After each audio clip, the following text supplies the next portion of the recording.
Buenas, buenas, ¿cómo están mis amigas y amigos de The Lion? Bienvenidos a una nueva nota de Lion. Vamos a estar hablando en este momento con el periodista Alejandro Fabri, este gran periodista argentino que lo vemos mucho en Teis Sport, ¿verdad? Así que vamos a estar hablando en minutitos con él. Ahí está.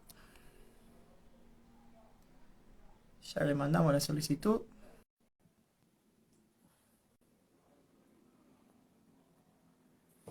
Ahí está, vamos a ver. Bueno, ahora sí, ¿cómo estás? Ale, ¿todo bien? Bien, muy bien. ¿Cómo estás? Gracias por el llamado y por la charla. No, gracias a vos. Contame un poquito, ¿dónde estás ahora? Estoy en mi casa, en mi departamento, con mi mujer en Caballito. Ay, Eh, sí, yo soy del barrio de Caballito. Nací en este barrio que está no en el centro económico o político, sino que está en el centro geográfico de la ciudad. bien, bien, bien. Caballito está a la misma distancia, más o menos, del Río de la Plata que de la Avenida General Paz, de donde está la cancha de Vélez, que está en el límite oeste de la Bien, ciudad, ¿no? bien. Bien, acá de vacaciones, vamos a empezar a trabajar en febrero en el canal, en Teis Sports, y tranquilo, digamos, trabajando en la computadora, viendo series con mi mujer y no mucho más. Y quedándonos mucho en casa por la pandemia, ¿no? Claro, claro, claro. ¿Cómo está ahí en Argentina? Un poco complicado, ¿no?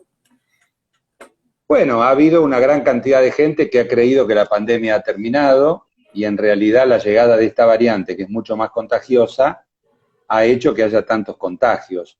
Se ha estabilizado la cantidad de contagios, pero bueno, han salido 10 millones de argentinos de vacaciones por el país y mucha gente cree que porque está de vacaciones el virus como que piensa y dice, no, si está de vacaciones no lo contagio. No, no, no. Entonces, claro, mucha gente no se pone barbijo, increíblemente, en lugares cerrados. No digo que si vas al mar te pongas el barbijo para meterte en el agua, pero la verdad que ver restaurantes con la gente adentro comiendo, con las ventanas cerradas, sin barbijo, es una invitación a contagiarse, que es lo que Claro. está pasando y lo que ha pasado también en muchos países de Europa, ¿no?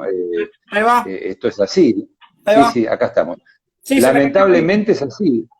Está bien, nosotros tenemos, a ver, yo como tengo más de 60, mi mujer también, tenemos las 3 dosis, nuestros hijos, que son menores de 40 casi todos, también tienen las 3 dosis, eso no quita que ya alguno se la haya agarrado, pero esta variante, si bien es más contagiosa, es más suave. Sí, Entonces, los fallecimientos son mucho menos, por suerte. tenés que tener alguna enfermedad importante para tener algún problema. Bueno, esperemos que se vaya disolviendo con el tiempo. Acá, por suerte, no tenemos tantos antivacunas como hay en Estados Unidos, en Europa. Por suerte, hoy tenemos casi el 90% de la población vacunada con una dosis y casi el 80% con 2 dosis. O sea, Bien. estamos realmente bien y se están vacunando los chicos, que es Sí, lo sí. que faltaba, ¿no?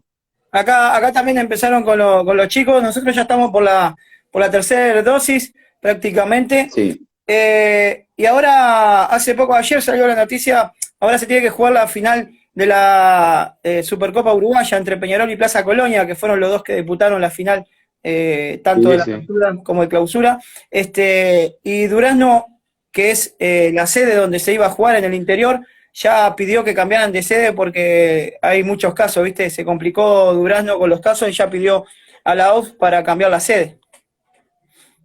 Bueno, se ha dado esa situación. Acá se han suspendido muchos partidos amistosos. Hay muchos jugadores, están los Sí, planteles en pretemporada porque el campeonato empieza el 11 de febrero y hay muchos contagios, pero la mayor parte de los planteles, de los jugadores, tienen 2 dosis, los jugadores, casi todos. Bueno, los casos son todos moderados, suaves. Vamos a ver hasta dónde llega, ¿no?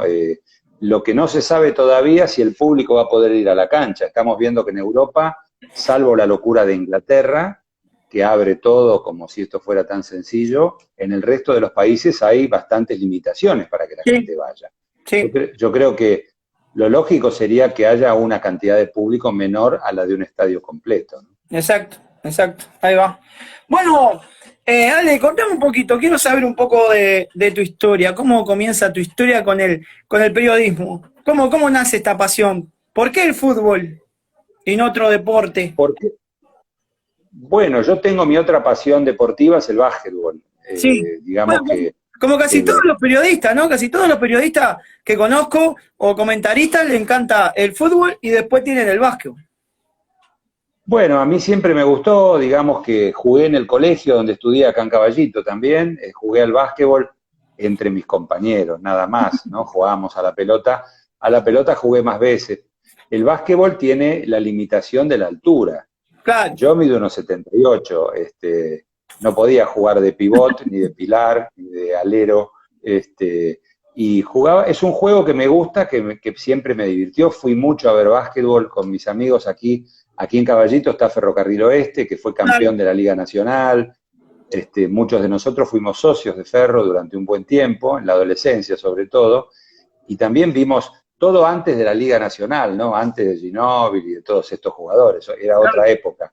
claro, claro. Y después cuando yo empecé a estudiar periodismo en el año 76, hice los 3 años, me recibí de periodista deportivo, no existía la carrera de periodismo, no era universitaria. Recién cuando se fue la dictadura, en el 83, ahí empezó la carrera de Ciencias de la Comunicación.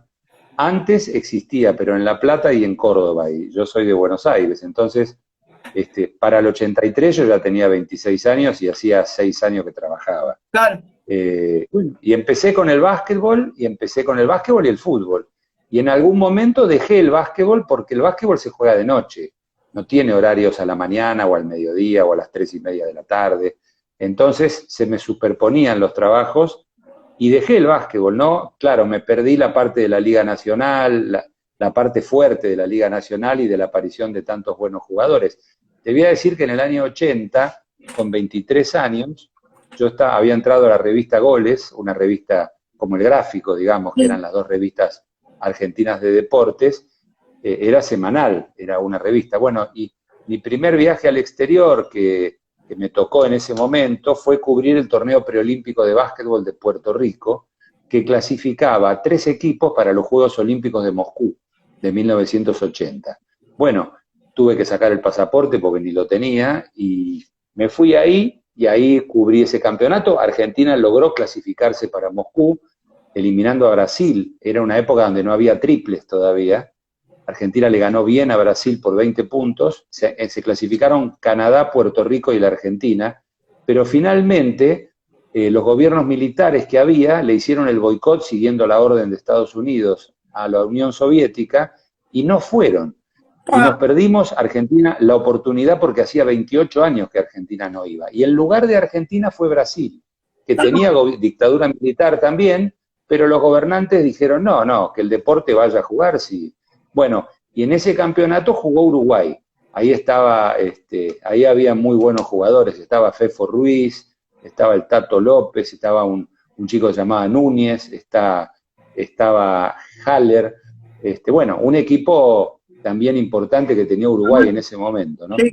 Pero digamos, yo sigo de cerca el básquetbol en general de la Liga Nacional, ya la NBA sin Ginóbili, sin Nocioni, más allá de las acrobacias de Campazzo que juegan Denver Nuggets, no es lo mismo, ¿viste? No, Claro. es otra cosa. Cambió. ¿Eh? Acá tenemos un club, seguramente lo conocés, que se llama, cuando le hicimos nota a Diego Pérez, hablamos mucho de ese club que se llama Bohemio, porque tiene los colores del calamar. Sí, claro, tiene la camiseta de Platense, sí.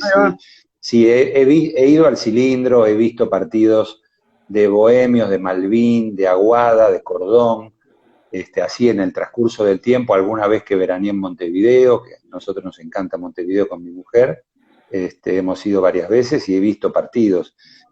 Sí, Bohemios tienen la camiseta de Platense, hay un Platense de fútbol que juega en la tercera categoría del fútbol uruguayo. Claro, los colores creo que son rojo y blanco, ¿no? Exacto, a rayas, ahí va. Bien, sí. Bien. Y bueno, y ahora estamos siguiendo a Platense en la Liga Nacional, porque Platense hace 2 años subió a primera y ha hecho muy buenas, ha hecho muy buenas campañas en el básquetbol, digo, sí. Hoy juega con Boca en la Bombonerita, vamos a ver si lo podemos ver por televisión.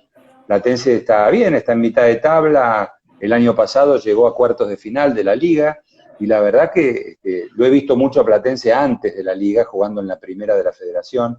Ha sido un año en ese sentido, si sacás la pandemia, deportivamente para los afectos míos ha sido un año muy bueno, porque Platense ha vuelto a primera división en fútbol después de 22 años, una larguísima espera. Yo me alegré más por mi hijo y por mi nieto que otra cosa, porque yo lo he visto muchos años a Platense en primera, ¿viste? ¿Cómo viviste ese retorno ahí con la familia?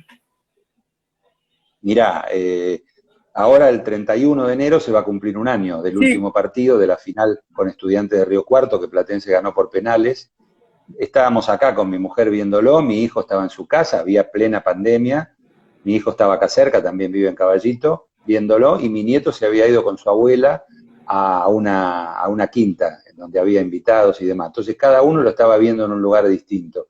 Mi nieto tenía 10 años en ese momento. Y bueno, yo lo miré con muy poca angustia, pero no pensaba que Platense iba a ascender, porque lo habían perjudicado tanto en el torneo anterior, lo habían sacado por un acuerdo entre dos equipos de la final del campeonato, entonces imaginaba que no lo iban a dejar ascender. Claro.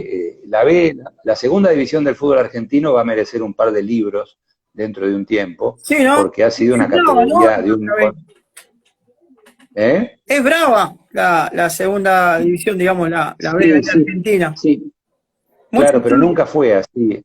Nunca fue a este nivel de árbitros, de arbitrajes vergonzosos, de penales inexistentes, de goles anulados. Bueno, a Platense más o menos le iba pasando eso, y bueno, en la final llegaron a los penales y de repente me puse a ver los penales y me doy vuelta y le digo a mi mujer, ¿vos sabés que si ahora Estudiantes de Río Cuarto erra el penal, ascendemos a primera? Ahí recién reaccioné. Bueno, fue una alegría muy grande porque la dirigencia que está desde hace 5 años, es gente joven, muy capacitada, el club ha crecido, ha vuelto a ser el club que yo conocí de chico, y además ha recuperado el lugar en el fútbol, en el básquetbol, en el fútbol de salón, está en el fútbol femenino en primera división también. La cancha ha sido toda reacondicionada, es una cancha que tiene 40 años nada más, ahí en el límite de la capital, del lado norte. Mi familia paterna era de esa zona, pero yo no crecí en esa zona. Claro. Y bueno, hemos hecho una muy buena campaña en el último campeonato. Uno de los goleadores del torneo, Matías Tisera, sigue en Platense. Estamos chochos porque ha vuelto Gonzalo Vergesio, que había prometido Gonzalo volver cuando Platense estuviese en primera. Acá en Nacional le fue bien. Sí, claro que le fue bien, ya sé. Por eso la duda era si se iba a quedar en Nacional. Exacto. Afortunadamente vino un técnico que dijo que quería un delantero más joven en ese puesto.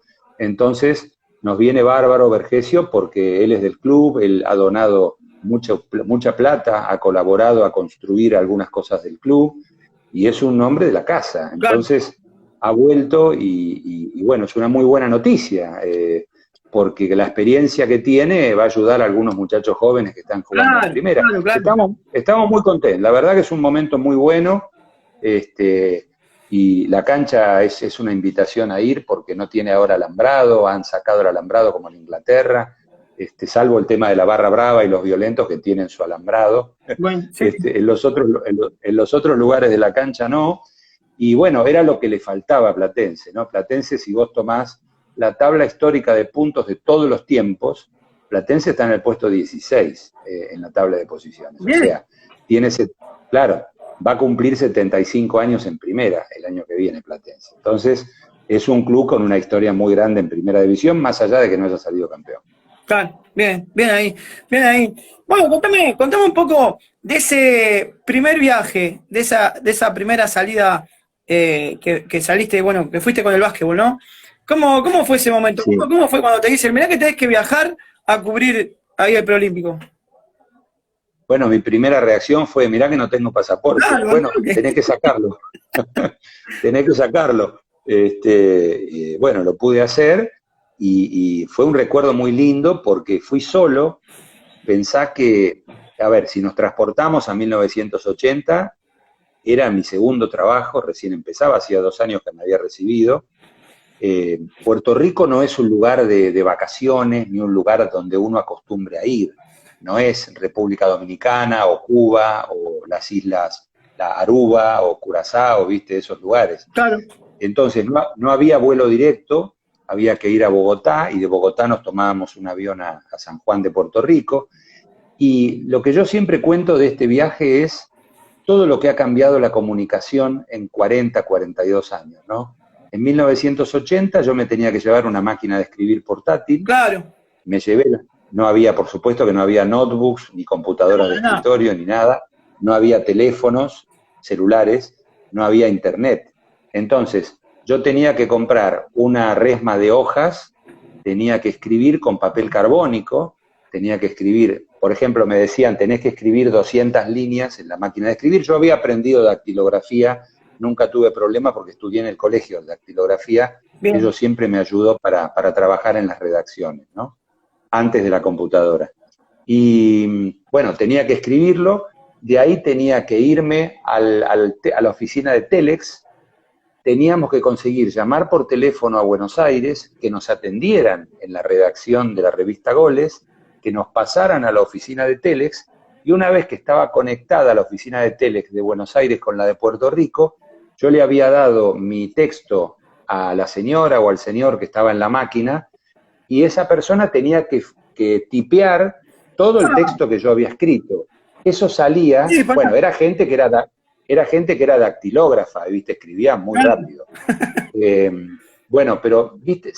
El Telex salía una cinta, que es una especie de rollo de papel higiénico más chico, agujereado, como si fuera el sistema Braille. Claro. Y ese rollo, una vez que terminaban de escribir, lo tenía que poner al revés en la máquina, y ahí lo apretaba un botón y se recibía en Buenos Aires y entraba de la misma forma.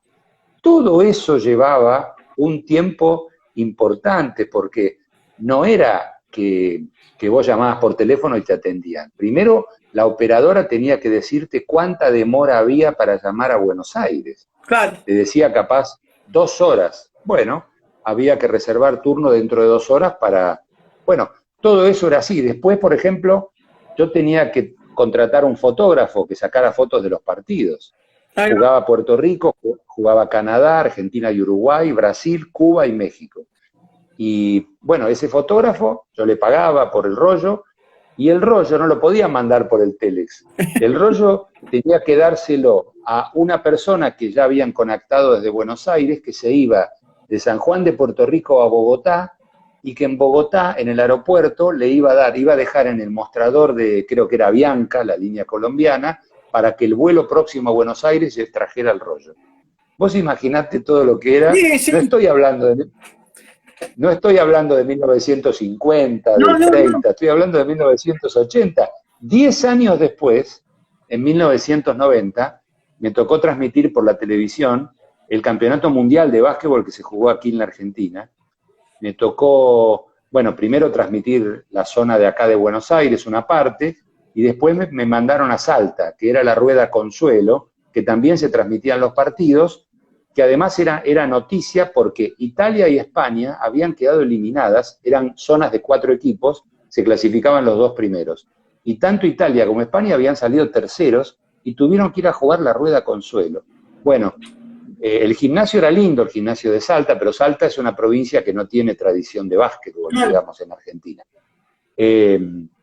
Bueno, me senté a transmitir el partido, y atrás mío había un periodista de la agencia EFE, la agencia oficial española, que saca de repente una máquina y se pone a escribir. Y yo le digo, perdón, ¿qué es eso? Es una laptop, me dice. Yo escribo acá y me reciben el texto en la agencia EFE en Madrid, y de ahí lo mandan a todo el mundo. Fue la primera vez que conocí una notebook, por llamarlo de alguna manera, ¿no?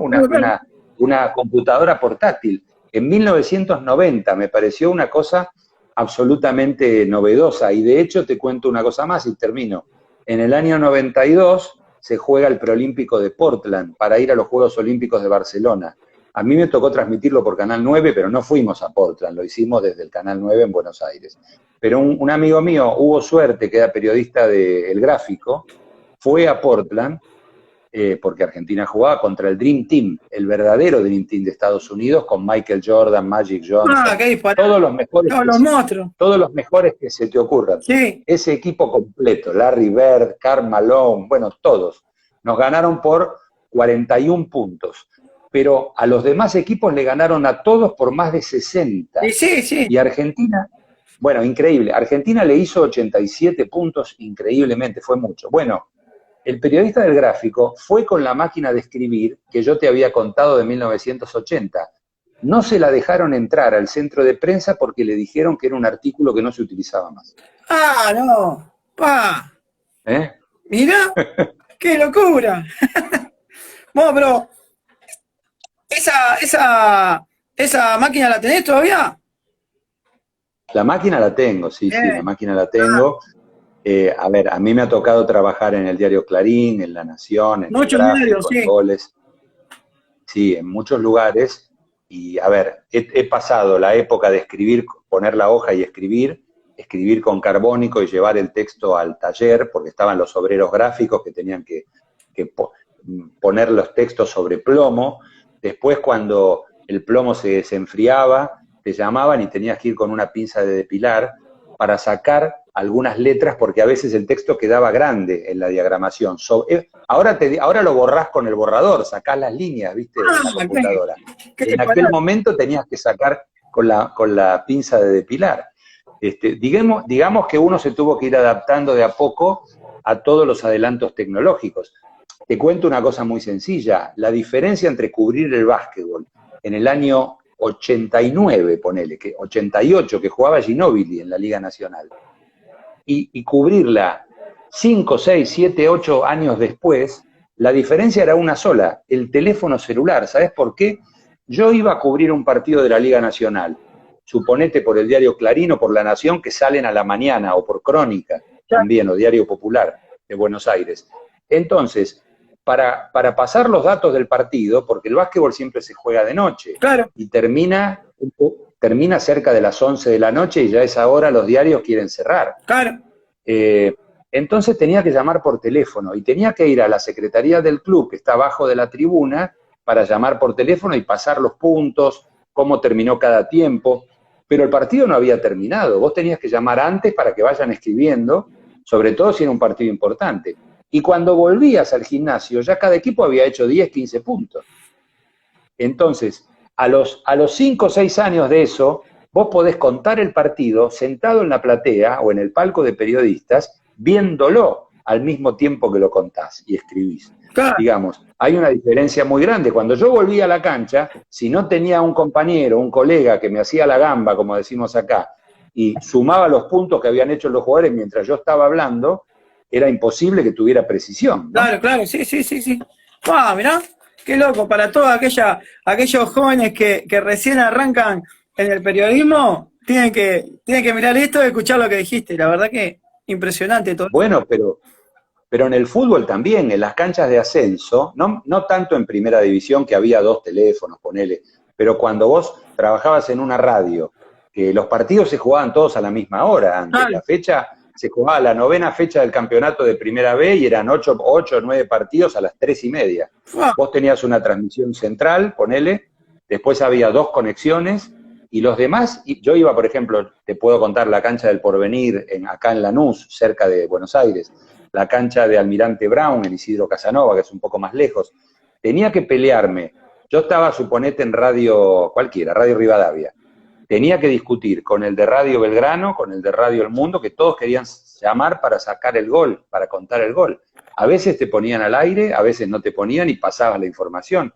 Era todo un trabajo, no quiero decir sacrificado, era un trabajo que te llevaba, te hacía perder una cantidad de tiempo en lugar de poder ver lo que habías ido a ver, que era el partido. Claro. Si vos tenías que escribir, e ir al diario y a escribir, es distinto. Yo iba por Clarín, por ejemplo, en los años 80, iba a la cancha, no sé, de Nueva Chicago, de Quilmes, de Atlanta, que estaban en Primera B, veía el partido, tenía un remis y me iba al diario y a las 7 de la tarde escribía el comentario, tranquilo, si no me gustaba lo hacía de nuevo y listo. Pero la radio también tenía el inconveniente de los no adelantos tecnológicos. Claro, ahí va. Bueno, haces radio y televisión. ¿En qué formato Sí. te sentís más cómodo o cuál disfrutas más, cuál te gusta más? Porque son distintos, ¿verdad?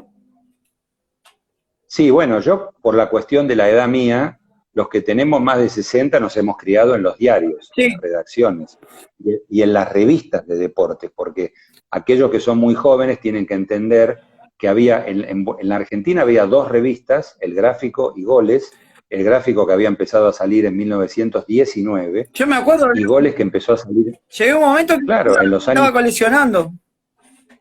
Bueno, Goles salía en los años 40, las dos tenían una muy buena venta claro, el Gráfico y Goles salían el lunes a la noche y los partidos se habían jugado el sábado o el domingo. Claro, Y vos en televisión, el acceso que tenías a ver el fútbol era un partido que daban. claro, sí. Entonces, todos los demás hinchas de los demás equipos, a lo sumo podías ver el gol, si, por ejemplo, en el caso de Platense, que es un equipo chico de la capital, pero es un equipo con muchos hinchas, como tantos equipos chicos, Quilmes, Chacarita, Ferro, Argentino Junior, Vélez, Huracán, bueno, no transmitían esos partidos, transmitían cuando jugaban contra Boca, contra Claro, Independiente, sí, contra sí, sí. River. Entonces, si no ibas a la cancha, no lo veías el partido. En algún caso te daban los goles, ¿viste? Yo me acuerdo siempre un partido en el año 69, yo tenía 13 años, Platense jugaba con River en el Monumental. River venía primero invicto. Platense estaba en mitad de tabla. Bueno, íbamos a ir con mi papá a la tribuna de Platense. Platense había, yo qué sé, 8.000, 10.000 personas iban de Platense. Además, la cancha de Platense, el barrio de Platense es muy cercano al barrio de River.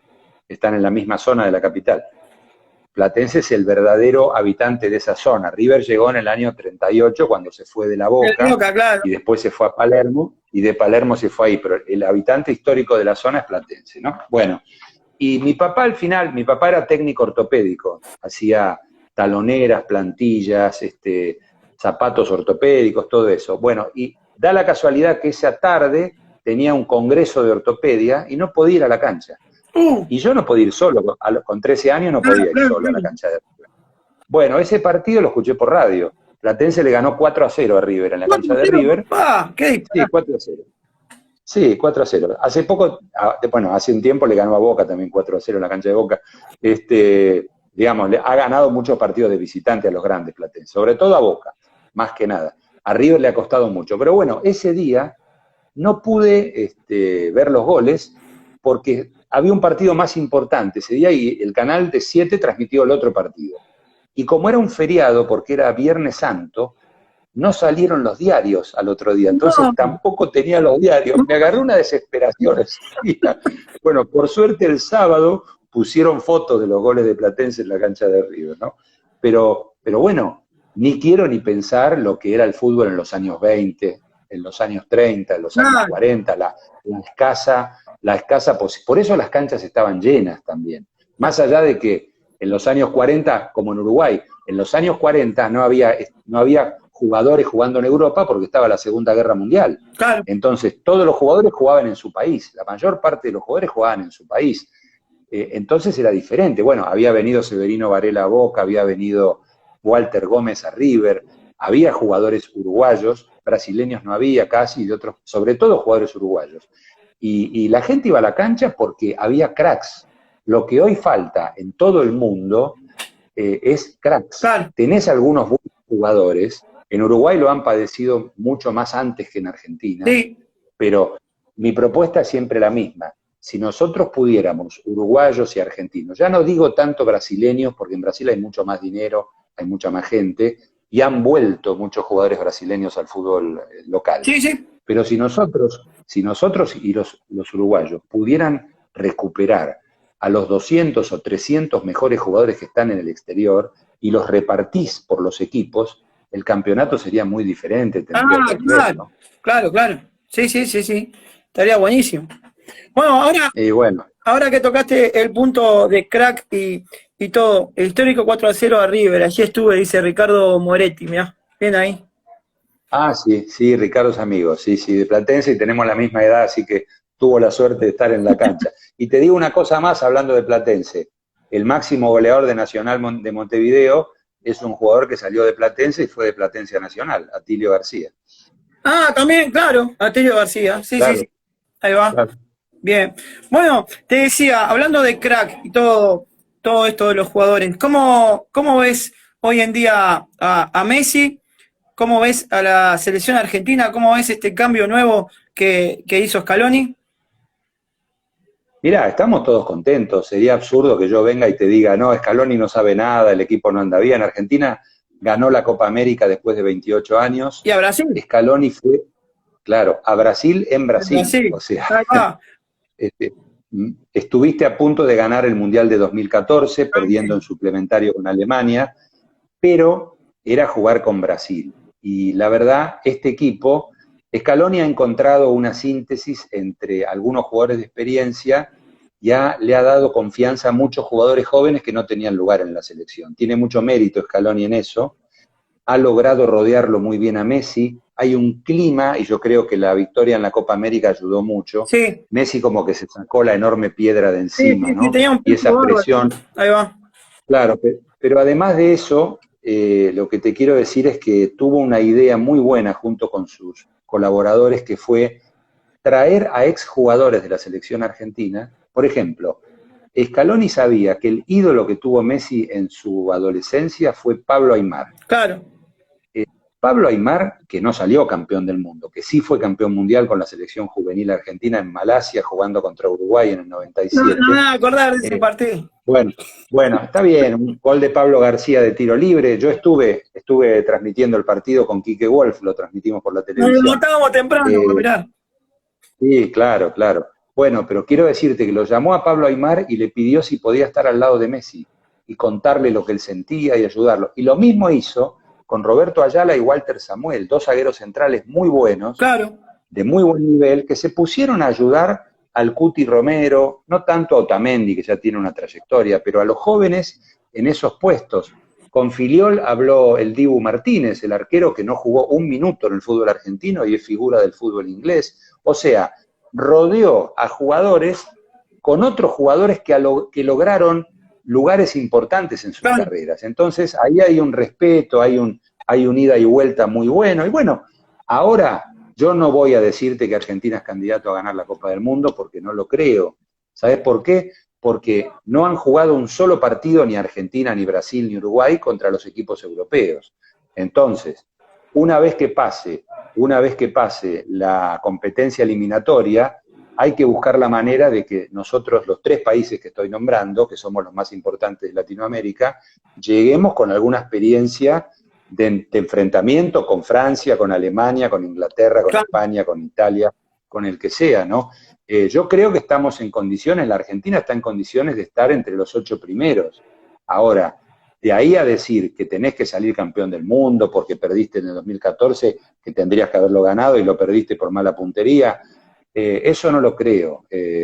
Digamos, tenemos este problema a veces de la exageración, los argentinos, y especialmente los porteños, y te lo dice un hijo y nieto de porteños, tenemos esa exageración. Es un poco lo que el periodismo argentino hace con Boca y River. Claro. Ya no tanto con River, porque River ha ganado casi todo prácticamente con Gallardo, y no le podemos pedir a un equipo de club de Sudamérica que le gane una final de campeonato mundial de clubes a los equipos europeos que tienen los mejores jugadores. Son restos del mundo, ¿viste? Sí, Es sí. imposible, ¿no?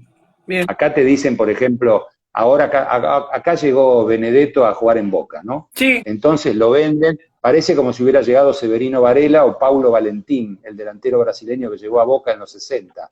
A ver, Benedetto era suplente en el Elche, que es un equipo chico, es el Boston River o el Tanque Sisley o el viejo Huracán Buceo del campeonato uruguayo, ¿viste? Claro. Bueno, y ahora pretenden que lo va a sacar campeón a Boca, ¿por qué razón? Y después te dicen, Boca está obligado a ganar la Copa. ¿Y por qué está obligado a ganar la Copa? Boca está obligado, me parece, por su historia, a jugarla, pero a ganarla. Boca lleva 14 años sin ganarla, que van a ser 15. ¿Sabés cuántas copas jugó Boca? 31 de 61. O sea, no jugó ni la mitad de las copas que se jugaron. Y River jugó un poco más, pero ganó menos, ganó 4 contra 6. Pero de ninguna, si vos ganaste 6 de 61, ganaste el 10% de las copas, no estás obligado a ganar. Claro. Estás obligado a jugarla. Esto es lo mismo que se le pida a Nacional y Peñarol que ganen la Copa, que están obligados a ganarla cuando hace más de 30 años que ninguno la gana. exacto. Es absurdo, ¿viste? El periodismo a veces tiene una cantidad, dice una cantidad de cliché y de frases hechas tontas que no tienen sentido. Ahí va, ahí va. ¿Cómo surgen los libros? ¿Cómo surge en vos esa gana de sacar un libro, de escribir? Además, mucha historia, ¿no? Hay que estudiar, hay que buscar Sí. información.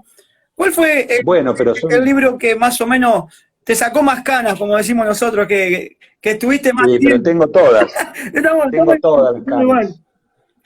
Ya tengo todas las canas. Al final no te contesté la pregunta que me hiciste antes sobre si me gustaba más radio o televisión. Bien, sí, En realidad lo que yo te quería decir es que por mi formación de redactor de revistas y de diarios, a mí me gusta más escribir que otra cosa. claro. Me manejo, a ver, trabajo en la radio desde que empecé a trabajar y en televisión trabajo desde los finales de los 80. O sea, no te puedo negar que me siento cómodo en los tres lugares. Bien, Ahora, si tuviera que decir uno, me siento a escribir.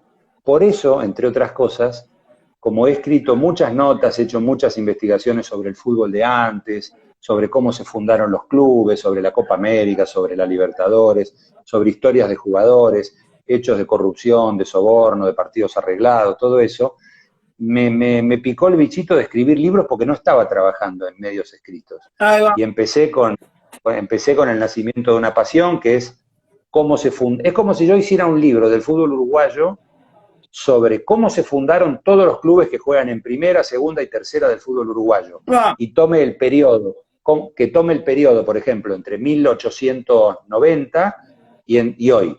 Es decir, perdón, y 1930, el momento en que nacieron prácticamente todos los equipos del fútbol uruguayo. Claro. Entonces ahí tenés que contar por qué se llaman como se llaman, por qué les dicen como les dicen. Capaz que cambiaron el apodo, antes les decían de una manera y ahora les dicen de otra. Por qué tienen los colores que tienen, por qué decidieron mudarse de barrio y cambiarse a otro lugar. Bueno, todo eso lo llevé a la práctica. El fútbol argentino ha tenido, igual que el fútbol uruguayo, una cantidad de fútbol que ha quedado olvidado, que es el fútbol de la época amateur, Claro. con muchos equipos importantes que han dejado de jugar. Ahí estuvo el Fíjate vos Alumni, qué ¿no? curiosidad. El Alumni fue el Claro, número. Alumni fue el primer gran equipo del fútbol argentino, Claro. formado por hijos de ingleses. Los Claro. hermanos Brown, que eran famosos, eran argentinos. Y en ese carácter jugaban contra Uruguay. El primer partido es de 1902, la época que Argentina jugaba con camiseta celeste y Uruguay jugaba con camiseta blanca con una franja roja. Sí. A ver, roja o celeste, pero la camiseta celeste la tenía Argentina y Brasil jugaba de blanco. Y Brasil jugó muchos años más de blanco. Bueno, fíjate, vos te iba a decir, vos me nombraste Alumni. Bueno, ¿qué ha pasado en el fútbol uruguayo? ¿Ha llegado Alumni a primera? ¿Albión? Albión, claro, te iba a decir, estaba esperando que terminara, te iba a decir que Albión volvió a primera división después de muchos tiempos. Después de un siglo. Claro, fue uno de los... O sea, Albión es el equipo inglés de Punta Carreta, de camiseta mitad roja, mitad azul, Sí, de la época de los ingleses que crearon el fútbol y los ferroviarios ingleses igual que nosotros, ¿no? cuando Peñarol era el CUR. Claro, cuando Peñarol era el CURC, que se centró en los talleres del ferrocarril ahí en la villa Peñarol, que era un poquito más lejos del centro de Montevideo, bueno, toda esa historia. Pero el fútbol uruguayo tuvo, además de parentesco tan parecido con la Argentina, Montevideo con Buenos Aires en realidad, equipos como Lito, como Central, También. como Charley, distintos equipos que jugaban en el amateurismo y que fueron muy importantes. Y además, el fútbol uruguayo tuvo división entre los dos grandes y formaron dos campeonatos. Lo mismo que pasó en la Argentina. También. En la Argentina hubo dos campeonatos entre el año 19 y el año 26. ¿Viste cuando te dicen que la política del fútbol no tiene nada que ver? Vos fíjate, en 1926, el presidente de la Argentina, un radical, Marcelo Torcuato de Alvear, juntó a los dos presidentes de las dos AFAs, o de las dos AUF de aquellos años, y les dijo, muchachos, ¿por qué no se dejan de embromar y juegan juntos todos en un campeonato y se dejan de hinchar? Claro. Bueno, y así pasó. Y en Uruguay pasó más o menos lo mismo. Sí, sí. Qué bueno toda esta historia, ¿no? Está bueno para seguir hablando por horas. Además me encanta y se aprende mucho de todo lo que decís, ¿no? Y viste que uno va recordando cosas y además vos sos un libro abierto. Bueno, he estudiado mucho, he trabajado con esto y la verdad que me gusta, más que hablar de si Benedetto juega bien o si Julián Álvarez va a ser vendido al Zaragoza o a la Fiorentina, me gusta más, me gustó conocer el pasado, enterarme. Si vos no tenés curiosidad siendo periodista, porque a mí me hablaban del Charro Moreno, mi viejo me hablaba de dos jugadores emblemáticos de Platense, Julio Cosi, que fue un arquero de la selección y de Millonarios de Bogotá, y Antonio Báez, un número 8 también crack. Y bueno, yo me fui a la biblioteca a buscar recortes y diarios de los años 40, de los años 50, y así te vas enganchando, y así pude hacer 9 libros, uno dedicado a los mundiales, al margen, que lo vamos a reeditar ahora para el Mundial de Qatar ampliado, y después, bueno, contar historias de partidos arreglados, cosas que pasaban.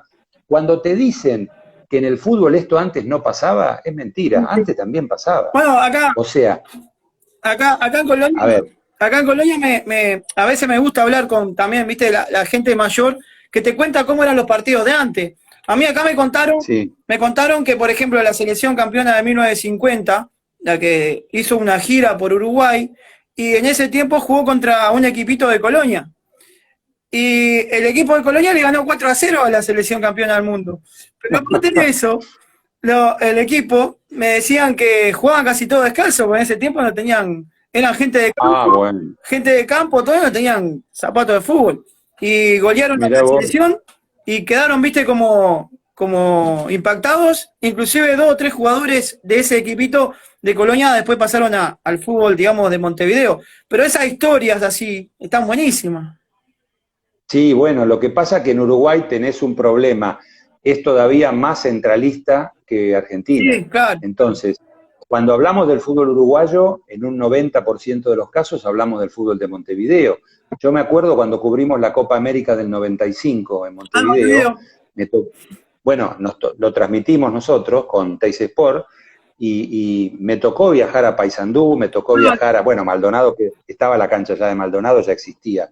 Me tocó viajar a Rivera, a la cancha donde jugó después Frontera, y ahí jugaron Argentina y Brasil. El Atilio Paiva. Bueno, claro, pero después, lamentablemente, faltaban equipos del interior. Claro. Yo entiendo que la mayor parte de la población está en Montevideo, por supuesto.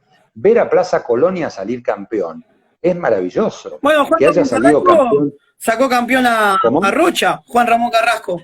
Sacó campeón. Sí, con la vaca. Con la vaca esa que estaba en todos lados. Exactamente. Bueno, lo que pasa que lamentablemente en el fútbol uruguayo ha quedado tan cerrado con el tema de los hinchas de Nacional y Peñarol. A Uruguay le vendría bien tener varios equipos más fuertes. Claro.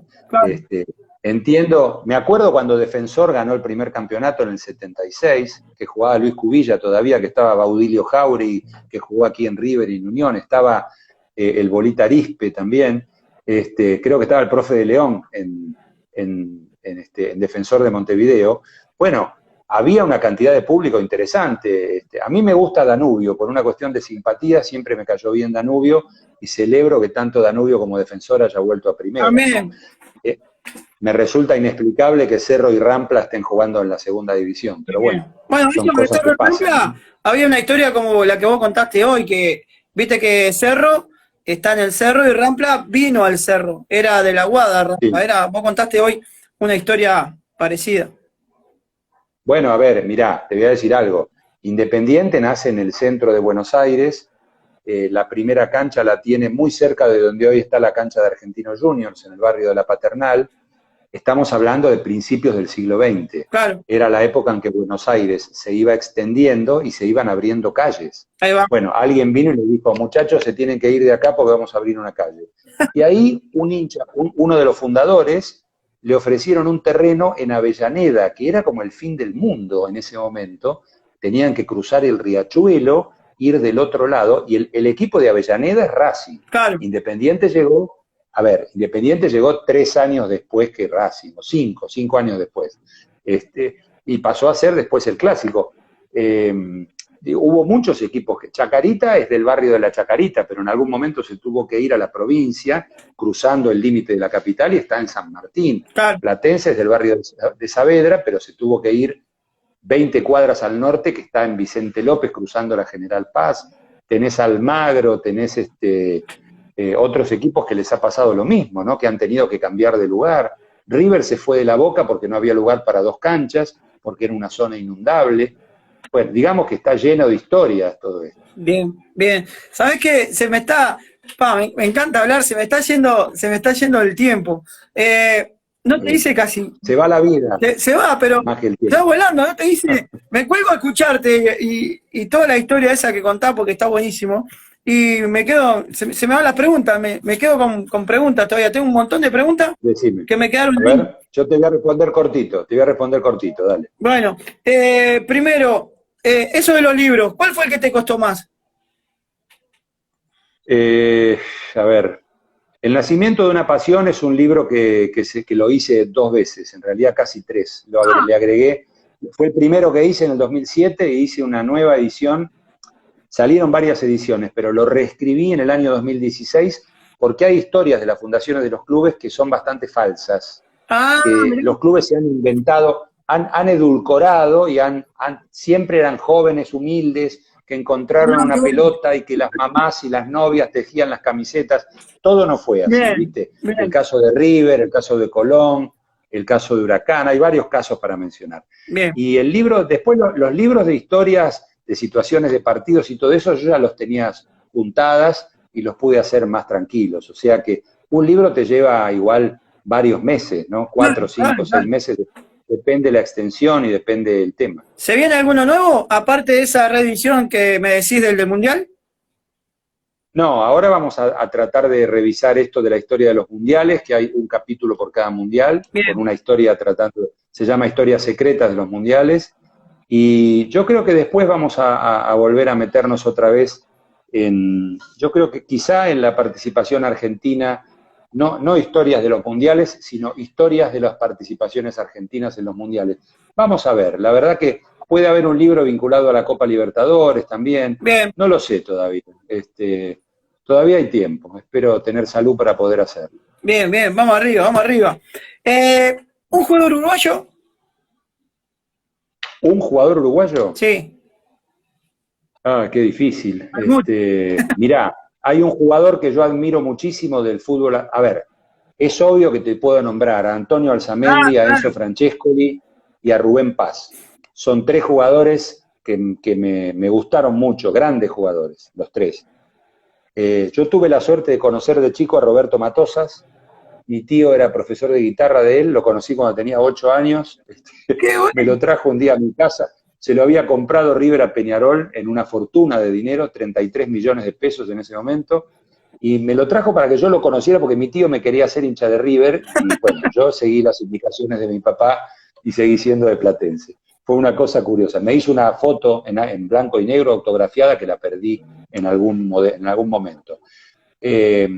Tengo admiración profunda por 2 marcadores de punta, mirá lo que te ves, por 3 marcadores de punta, 2 que son de la época en que yo iba a la cancha más como hincha y empezando a ser periodista. Uno es el Chivo Pavoni, de Independiente, el lateral izquierdo, un gran jugador. Otro es Sergio Bismarck Villar, el mejor número 4 que yo vi en Primera División, que jugó en San Lorenzo, 14 años, creo que venía de Defensor de Montevideo. Y el otro es un jugador uruguayo que, para mi gusto, tendría que haber estado en la selección uruguaya siempre, y fue Guillermo Sanguinetti, claro. Figura de Gimnasia y Esgrima de Plata, que fue dirigido por Gregorio Pérez, por Timoteo Gribol, un jugador con un talento fenomenal para ser marcador de punta, que además hacía goles de cabeza siendo bajo y pateaba muy bien los tiros libres, ¿viste? Exacto. Pero te puedo nombrar 10 jugadores uruguayos más por lo menos. Luis Cubilla era un crack. También Luis Cubilla. Bueno, te voy a hacer las 2 últimas, que se la hago a todo porque ya estamos llegando ahí más o menos a la hora. Primero, no tiene nada que ver con el fútbol, ¿no? Pero si tuvieras un superpoder, ¿cuál sería? ¿Un superpoder? Sí. ¿Para aplicarlo con la gente o que me permita a mí ser diferente? Lo que vos quieras, claro. Volar tipo Superman, sí, volar. Genial, sí. Buenísimo. ¿En qué te consideras bueno y en qué te consideras malo? Fuera de todo lo que es tu trabajo, ¿no? La pandemia me ha permitido aprender algunas cosas básicas de la cocina. Bien, bueno, a muchos. Sí, ¿no? Bien. Sí, tenemos un acuerdo con mi mujer, ella me corta el pelo y yo la tiño. Así que con eso aprendí también, aprendimos algunas cosas. Bien. Soy malo para bailar, soy malo para silbar, me considero bueno, no sé, malo para cantar, dice mi mujer también. Pero la música me gusta mucho, la verdad, he tocado la guitarra antes y ya no, es otra época. Pero bueno, de todo un poco. Creo que soy un buen marido, un buen padre, un buen abuelo, así que bueno, nada más. Bien. Cumplí el sueño de ir con mi nieto a la cancha a ver a Platense en primera, así que Genial. estoy hecho. Genial. Hecho. La última. Mirando tu historia, ¿no? Tus comienzos, ahora el presente, mirando el futuro. Si viene alguien y un director de cine y te dice, Alejandro, quiero hacer una película sobre vos, ¿qué nombre tendría que tener esa película? Qué difícil eso, nunca me lo preguntaron, ¿eh? ¿Qué nombre? Demasiado responsable puede ser. Demasiado. Un título, ese puede ser uno. Bien. Otro puede ser el fútbol. Bueno, el fútbol a sola sombra lo tiene Eduardo Galeano, que escribe un poquito mejor que todos nosotros, ¿no? No sé, está bien. Por ahí me están soplando algo, pero no lo escucho. No alcanzo a escucharlo, no sé qué me dijo mi mujer. El calamar te ponen ahí, mirá. El calamar, no, bueno, pero ese es el apodo de Platense, no pasa nada. Seguramente sin Platense, sin mi viejo que me llevaba a la cancha a los 6 años, a los 7, en la vieja cancha que tenía Platense en Núñez, hubiera sido diferente. Si yo hubiera tenido un padre que no le gustaba el fútbol, tengo un hermano que no le gusta el fútbol, que le gusta la música clásica, la ópera, que somos muy diferentes. No sé qué hubiera sido de mi vida, pero bueno, afortunadamente pasó. Bien, bien. Ale, te agradezco este contacto infinito, muchísimas gracias.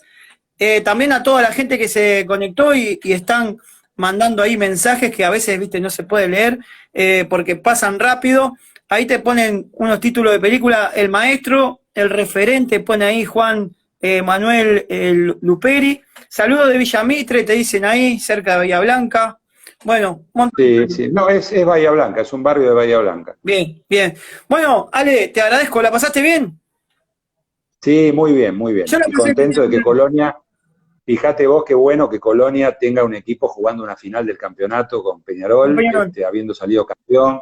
Es muy bueno para el fútbol uruguayo que se pueda abrir un poco más y ojalá encuentren más poderío en el interior para poder tener mejores equipos. Bueno, ojalá algún día escribas algo sobre el fútbol uruguayo, algún libro sobre el fútbol. Mira, acá hay muchas anécdotas, hay mucha historia. Acá, bueno, vos la sabés, así que estaría bueno tener un libro. Bueno, pero sí, bueno, hay grandes periodistas que han escrito, Luis Prats, Atilio Garrido, sí. Está el amigo Sergio Gorsi, bueno, hay mucha gente amiga y querida en Montevideo también, viste, que sabe mucho de fútbol.